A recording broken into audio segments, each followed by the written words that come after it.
If you're watching this video, you've probably decided you need to buy a riser recliner chair, and you're wondering how you go about choosing the chair for you.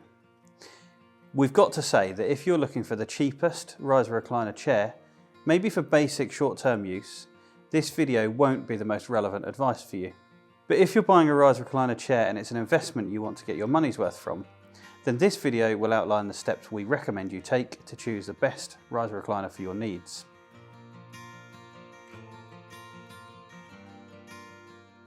Perhaps the first thing you'll hear us say is, what do you want to achieve? To be frank, too often this is left out, which means the conversation becomes about the chair, not you.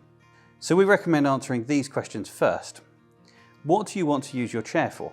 i.e., what activities? Do you have any health needs you'd like to meet? For example, symptoms you'd like to improve? And what environment will you be using your chair in? For example, are there space considerations?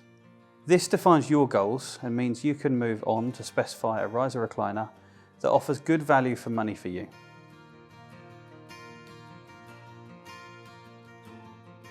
The first option you should choose is what size of riser recliner you need. Partly because it's the most important thing to get right, but also because it can affect what choice of motor types you have. Based on your measurements, you'll either find a standard size or a made-to-measure riser recliner is the best option for you.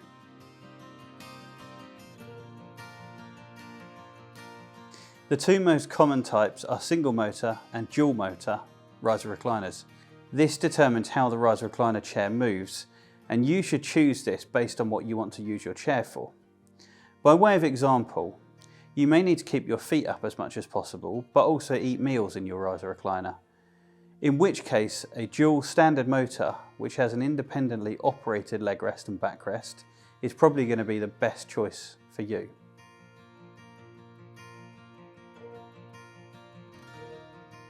The backrest style can have a big impact on the size of your seat, which is why it's important to get right.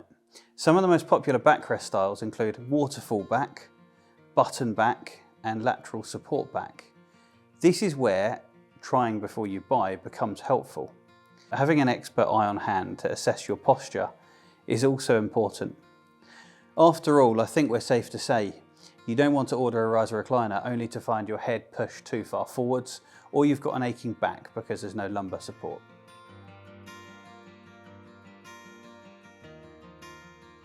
When it comes to choosing a seating type, if you don't have any specific pressure care needs, you'll likely be happy with standard options such as foam or pocket sprung seating. However, if you are at risk of developing pressure damage, you can choose from a range of pressure relieving cushion types such as memory foam, gel, and air cell cushions.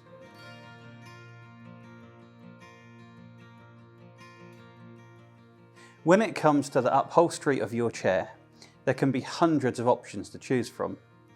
As well as the obvious things, like whether you want a fabric or leather riser recliner, and your preferred pattern or colour, you'll also be able to specify whether you want wipe clean or waterproof upholstery.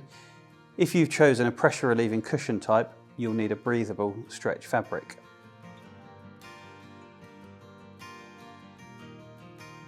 When it comes to options, there's lots of them too. On selected models, such as the Assure Maiden, you can choose the armrest style, for example scroll arm or wooden knuckles.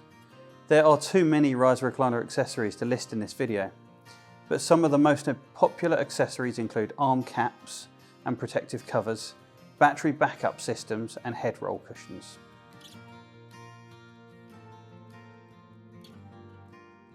Finally, let's talk about your budget. There's a reason this is the last, but it's not because it's the least important. Rather, having fitted thousands of people with riser recliners, we've found that customers prefer to look at all the options and select the ideal configuration that they're sure will meet their needs before looking at budget. If the chair turns out to be a bit more than you're expecting to pay, you may decide some of the optional accessories you've chosen aren't essential. Or you may be pleasantly surprised. The most important thing at this point is to make sure you're confident that the chair you have chosen will meet your needs and provide comfort for years to come.